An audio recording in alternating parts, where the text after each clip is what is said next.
अस्सलाम वालेकुम everyone, welcome back to my YouTube channel. आज की वीडियो में हम बात करने वाले हैं मोल्डोवा के ई वीज़ा के बारे में कि आप मोल्डोवा का ई वीज़ा कैसे अप्लाई कर सकते हैं, इसकी वीज़ा फीस क्या होती है और प्रोसेसिंग टाइम कितना लगता है। अगर आप भी मोल्डोवा जाना चाहते हैं तो ये वीडियो आपके लिए बहुत इन्फॉर्मेटिव होने वाली है, तो वीडियो को एंड तक ज़रूर देखिएगा। और वीडियो शुरू होने से पहले चैनल को सब्सक्राइब लाजमी कर लें और बेल आइकन को भी प्रेस कर लें ताकि न्यू आने वाली वीडियोस का आपको नोटिफिकेशन आ जाए। तो चलें शुरू करते हैं। सबसे पहले आपने ब्राउज़र पर आकर लिखना है ना मोल्डोवा ई वीज़ा। जैसे ही आप ये आगे टाइप करेंगे आपके सामने जो सबसे पहली साइट आएगी आपने इसको ओपन कर लेना। जैसे ही आप इस पर क्लिक करेंगे आपके सामने ई वीज़ा मोल्डोवा की ऑफिशियल वेबसाइट ओपन हो जाएगी evisa.gov.md। ठीक है, ये आपके सामने ई वीज़ा की ऑफिशियल वेबसाइट ओपन होगी।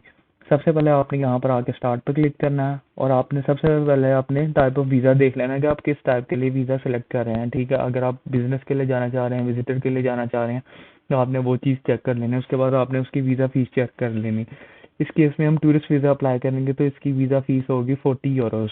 ठीक है, तो सिंपली आपने यहाँ पर आके अप्लाई नाउ पे क्लिक करना।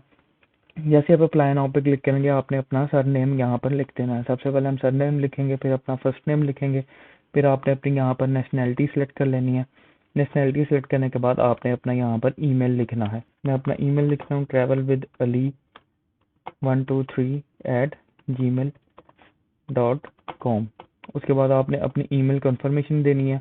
यही ईमेल आप यहाँ पे कॉपी करके पेस्ट कर दें। उसके बाद आपसे वो पूछें do you have an invitation from the bureau for migration and asylum of the Republic of Moldova. Moldova जाने के लिए आपको इनविटेशन रिक्वायर्ड होता है। अगर आपको किसी का इनविटेशन लेना नहीं आता या फिर आपको नहीं पता कैसे लेते हैं तो वो मेरे से इनविटेशन की सर्विस ले सकते हैं। मैं उसको इनविटेशन प्रोवाइड कर दूंगा। ये ऊपर आपको नंबर शो हो रहा होगा, आप इस पे मेरे से रब्ता कर सकते हैं व्हाट्सएप पे। ठीक है, और अगर किसी के पास इनविटेशन है तो उसने सिंपली यहाँ पर यस पे क्लिक करके उसका इनविटेशन यहाँ पर नंबर लिख देना है। ठीक है, उसके बाद आपसे वो नेक्स्ट क्वेश्चन पूछ रहे हैं do you have a valid visa for residence permit issued by European union member state. अच्छा, इस लाइन पूरी लाइन का ये मतलब है कि अगर आपके पास वैलिड वहाँ का वीज़ा है, यूके का, कनाडा का, ऑस्ट्रेलिया का, यूएस का या शेंजन का किसी का वीज़ा है आपके पास वैलिड या था, तो आपने यहाँ पर यस करके उसकी डेट्स मेंशन कर देनी है और वीज़ा नंबर यहाँ पर लिख देना है, क्योंकि जिनके पास ये वीज़ा होता है उनको मोल्डोवा का वीज़ा लेने की ज़रूरत नहीं पड़ती। ठीक है, तो सिंपली आपने ये मेंशन कर देना है यहाँ पर। मैं इस केस में अभी नो कर रहा हूँ। उसके बाद सिंपली आपसे वो पूछे हैं are you invited by the government और central government authorities in the investment projects of the interest for the national economy. इसका मतलब ये है कि आपको वहाँ से गवर्नमेंट या फिर सेमी गवर्नमेंट जो इनकी वो इनवाइट कर रही है कि आप वहाँ आके किसी प्रोजेक्ट में इन्वेस्ट करें। तो आपने सिंपली यहाँ पर अगर कोई आपको बुला रहा है तो यस करके आपने यहाँ पर डिटेल दे देनी है उसकी, अदरवाइज आपने नो पे क्लिक कर देना। इसके बाद आपने ट्रांजिट वीज़ा आपसे पूछ रहे हैं कि आप ट्रांजिट वीज़ा अप्लाई कर रहे हैं। हमने कहा नहीं, हम दूसरा वीज़ा विजिट वीज़ा अप्लाई कर रहे हैं। तो उसके लिए अपने यहाँ पर आके नीचे नो करके आपने नीचे अपना वेरिफिकेशन कोड मेंशन करना। वेरिफिकेशन कोड लिखेंगे यहाँ पर WIDTIR, आई गेस सो यही है। उसके अलावा आपने सिंपली यहाँ पर कंप्लीट द फाइल पे क्लिक कर देना। जैसे ही आप इस पे क्लिक करेंगे आपको जो आपने मेल मेंशन की थी यहाँ पर ये लिखा हुआ please check your email for details and application registration. जो आपने मेल यहाँ पर मेंशन की थी आपने वो मेल ओपन करनी है। आपको यहाँ से उनकी मेल आई होगी, आपने सिंपली आके यहाँ पर क्लिक कर देना है। जो फाइल नंबर आपका होगा आपने उस फाइल नंबर पर क्लिक करना है और यहाँ पर आपने अपनी ईमेल टाइप कर देनी है। जो आपको ईमेल उन्होंने आपने पीछे मेंशन की थी वो आपने यहाँ पर ईमेल लिख देनी है आगे। उसके बाद आपने यहाँ पर आके अपना वेरिफिकेशन कोड मेंशन करना है। ठीक है, 8DCHPP ये आपने मेंशन कर दिया। सिंपली आपने कंटिन्यू एप्लीकेशन पे क्लिक करना है। जैसे आप कंटिन्यू एप्लीकेशन पे क्लिक करेंगे आपके सामने ये पेज अपीयर हो जाएगा, ये देख लें एक दफ़ा। ठीक है, सबसे पहले आपने यहाँ पर अपनी एप्लीकेंट डिटेल्स मेंशन करनी है, फिर ट्रैवल डॉक्यूमेंट के बारे में बताना है, फिर वीज़ा रिक्वेस्ट, इनविटेशन और सो ऑन। ये सारे वन बाय वन आपने स्टेप फॉलो करके हुए नीचे तक जाना है। ठीक है, सिंपली आपने सबसे पहले अपना सरनेम लिख देना है, फिर फर्स्ट नेम लिखना है, उसके बाद आपने अपने प्रीवियस नेम लिखना है अगर आपका कोई था। उसके बाद आपसे वो डेट ऑफ बर्थ यहाँ पर पूछा, आपने अभी यहाँ पर अपनी डेट ऑफ बर्थ मेंशन कर देनी है। मैं यहाँ पर कुछ भी सिलेक्ट कर रहा हूँ, आपने अपने हिसाब से यहाँ पर डेट ऑफ बर्थ अपनी मेंशन कर देनी है। इसके अलावा आपने प्लेस ऑफ बर्थ यहाँ पर मेंशन करनी है, अपना स्टेट सिलेक्ट करनी है, उसके बाद आपने कंट्री सिलेक्ट करनी है। ये सिंपली पहले से यहाँ पर गिवन है।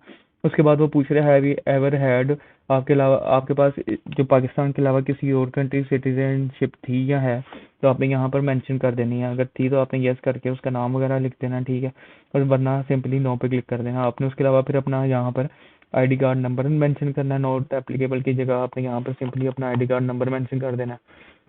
उसके बाद आपने अपना जेंडर सेलेक्ट करना है मेल, फिर मैरिज स्टेटस देखना है आपने सिंगल। उसके अलावा आपने फिर यहाँ पर अपना होम एड्रेस कंप्लीट लिखना है, ठीक है। आपने होम एड्रेस सारा लिख दिया, उसके बाद आपने अपना फ़ोन नंबर लिखना है। यहाँ पर मैं अपना फ़ोन नंबर ये मेंशन कर रहा हूँ। किसी भी किस्म की आपको विजिट वीज़ा से रिलेटेड किसी भी कंट्री की सर्विस या कंसल्टेंसी चाहिए हो तो आप इस नंबर से मेरे से रब्ता कर सकते हैं, ठीक है। व्हाट्सएप पे आप मुझे बेशक फ़ोन कर मैसेज कर दें, या फिर आप मुझे कॉल भी कर सकते हैं इस नंबर पे। इसके अलावा सिंपली आपने यहाँ पर आके अपनी ऑक्यूपेशन उसके बाद सिलेक्ट कर लेनी है। उसके बाद आपने नेक्स्ट पे क्लिक कर देना। नेक्स्ट पे जैसे ही आप क्लिक करेंगे आपका फर्स्ट स्टेप कंप्लीट हो गया। अब सेकंड स्टेप में हमारे से पूछ रहे हैं ट्रैवल डॉक्यूमेंट के बारे में। हमारा ट्रैवल डॉक्यूमेंट होगा पासपोर्ट। इसके अलावा फिर आपने यहाँ पर अपना पासपोर्ट नंबर मेंशन करना है। इशूड बाय कौन सी कंट्री से इशूड हुआ है, issued by government of Pakistan आपने लिख देना है, ठीक है। यहाँ पर वो लिख देना, प्लेस ऑफ इशू क्या है वो आपने मेंशन कर देनी है, डेट ऑफ बर्थ। उसके बाद आपने यहाँ पर अपने पासपोर्ट की इशू डेट यहाँ पर मेंशन करेंगे आप, और वैलिड कब तक है आपने वो मेंशन कर देना है यहाँ पे, ठीक है। ये मेंशन कर देंगे। उसके बाद सिंपली आपने यहाँ पर बता देना है कि आप अगर आपके पास कोई और पासपोर्ट है इसके अलावा तो आपने यस करके वो बता देना है, वरना आपने सिंपली नो पे क्लिक कर देना, ठीक है। उसके अलावा आपने सिंपली नेक्स्ट पे क्लिक कर देना। सेकंड स्टेप भी यहाँ पर हमारा कंप्लीट हो गया। उसके बाद वो हमारे से पूछ रहे हैं आपकी रिक्वेस्टेड वीज़ा टाइप कौन सी है। हम टूरिज्म के लिए जा रहे हैं तो हम इस कैटेगरी को सिलेक्ट करेंगे, सी तो हम टूरिज्म को सिलेक्ट करेंगे। उसके बाद नंबर ऑफ एंट्रीज हम अप्लाई करें, सिंगल एंट्री कितनी देर के लिए हम स्टे करेंगे हमने वो यहाँ पर मेंशन कर देना। वैलिड फ्रॉम आपने ये देख लेना है कितनी देर के लिए वैलिड। उसके अलावा आपने ये बता देना कितनी देर के लिए वैलिडिटी चाहिए आपको, वो बता देनी है आपने यहाँ पर सिंपली। उसके बाद आपने से ये पूछने do you have other entry visas in the Republic of Moldova issued in the last, अगर आपका लास्ट 12 मंथ्स के अंदर आपको मोल्डोवा का वीज़ा इशू हुआ था तो आपने यहाँ पर यस करके उसकी डिटेल्स लिख देनी है, अदरवाइज आपने नो कर देना। उसके अलावा दोबारा वो हमारे से ये क्वेश्चन पूछ रहे हैं कि आपके पास इनमें से किसी कंट्रीज का वीज़ा है, आपने यस करके उसको बता देना। अगर आपके पास वीज़ा था यहाँ है तो आपने वो चीज़ यहाँ पर मेंशन कर देनी है, अदरवाइज आपने नो पे क्लिक करके सिंपली नेक्स्ट पे आपने क्लिक कर देना। जैसे ही आप नेक्स्ट पे क्लिक करेंगे आपके सामने इनविटेशन का पोर्शन आ जाएगा सारा, आपने इसको अच्छी तरह फिल आउट करके आपने सिंपली नेक्स्ट पे क्लिक कर देना। अब इनविटेशन पोर्शन को मैंने सारा इसलिए ब्लर कर दिया था क्योंकि ये सारा कॉन्फिडेंशियल होता है, सबकी पर्सनल डिटेल्स होती है इसमें मेंशन, इस वजह से मैंने इसको ब्लर कर दिया था। आपके पास कोई था, आपके पास की अपनी डिटेल्स हैं सारी इन्विटेशन के हवाले से तो आपने वो यहाँ पर मैंशन करनी होंगी, ठीक है। उसके बाद आपसे वो पूछ रहा है ट्रांसपोर्टेशन मीन्स, आपने किस डेस्टिनेशन कंट्री में आप जाएंगे। हम मोल्डोवा जा रहे हैं इसलिए हम यहाँ पर मोल्डोवा सेलेक्ट करेंगे, सॉरी मकाओ सेलेक्ट हो गया, ये हम यहाँ पर मोल्डोवा सेलेक्ट करेंगे, ये आ गया मोल्डोवा। उसके अलावा आपने अपना सिटी ऑफ अराइवल बता देना, सिटी ऑफ डिपार्चर बता देना। अगर आपके पास वो एयर टिकट है आपने वहाँ की करवाई हुई है, क्योंकि होटल बुकिंग और ट्रैवल बुकिंग रिक्वायर्ड होती है। तो उसके बाद आपने सिंपली यहाँ पर आगे गैस पे उसको बता देना, और अगर आपको पता कौन सी ट्रैवल फ्लाइट है तो आपने वो भी उसके नाम वगैरह लिख देना यहाँ पर। सिंपली ये लिख करने के बाद आपने नेक्स्ट पे क्लिक कर देना। उसके बाद यहाँ पर वो हमारे से पूछता है कि आपकी जो स्टे होगा वहाँ पर मोल्डोवा में उसके सारे एक्सपेंसेस कौन बियर करेगा। आपने सिंपली यहाँ पर बता देना, अगर आप खुद कर रहे हैं तो बाय द एप्लीकेंट, अगर आपको कंपनी कर रही है तो आपने कंपनी सेलेक्ट करना है, अगर कोई ऑर्गेनाइजेशन तो बाय एन ऑर्गेनाइजेशन पे क्लिक कर देंगे। इस केस में मैं खुद कर रहा हूँ तो मैं एप्लीकेंट सेलेक्ट करूंगा। उसके अलावा वो पूछ रहा है कि आप कैसे पे करेंगे, कैश की सूरत में, किस सूरत में, हम कैश भी सिलेक्ट कर लेते हैं, क्रेडिट कार्ड की सूरत में भी हम कर सकते हैं। उसके अलावा वो पूछ रहा है अगर आपने अकोमोडेशन वहाँ पर एडवांस में करवाई हुई है तो आपने वो भी सिलेक्ट कर लेनी है, होटल बुकिंग टाइप, तो आपने यहाँ इस पर हम क्लिक कर देंगे और नेक्स्ट पे क्लिक करेंगे, ठीक है।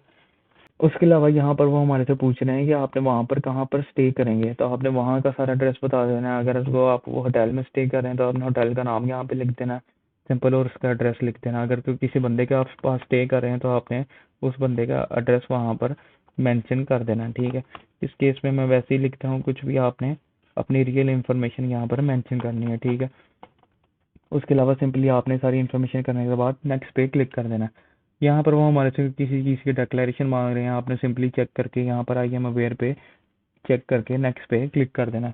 नेक्स्ट पे क्लिक करने के बाद आई एग्री पे आपने क्लिक करेंगे और यहाँ पर आके अपनी जो आपकी वीज़ा फीस है, जैसे कि मैंने आपको शुरू में बताया था 40 यूरोज इसकी वीज़ा फीस है, आपने वो पे कर देनी है यहाँ पर। जैसे आप वीज़ा फीस पे कर देंगे आपके सामने 2-3 स्टेप मजीद होंगे, उसको कंप्लीट करने के बाद आपकी वीज़ा जो है वो प्रोसेसिंग में आ जाएगा। तो दोस्तों ये थी कंप्लीट इन्फॉर्मेशन मोल्डोवा के ई वीज़ा के हवाले से, कैसे आप एप्लीकेशन फॉर्म का फिल आउट कर सकते हैं और उसकी वीज़ा फीस। अगर आपको ये वीडियो पसंद आई है तो लाइक करना ना भूलिए, चैनल को सब्सक्राइब कर लीजिए और बेल आइकन को भी प्रेस कर दें ताकि अगली आने वाली सारी वीडियोस का आपको नोटिफिकेशन आता रहे। उम्मीद करता हूँ आपको सबको अच्छी तरह समझ आ गया होगा। अगर फिर भी आपको किसी चीज़ की कोई कन्फ्यूजन है या फिर आपको किसी चीज़ का नहीं समझ आ रही, तो आप ये स्क्रीन पर जो आपका नंबर शो हो रहा है आप उस पर मेरे से रब्ता कर सकते हैं, या फिर डिस्क्रिप्शन से भी मेरा नंबर ले सकते हैं, और कमेंट बॉक्स में कमेंट करके भी मेरे से पूछ सकते हैं। मिलते हैं नेक्स्ट वीडियो में एक नई टॉपिक के साथ। तब तक के लिए अल्लाह हाफिज़।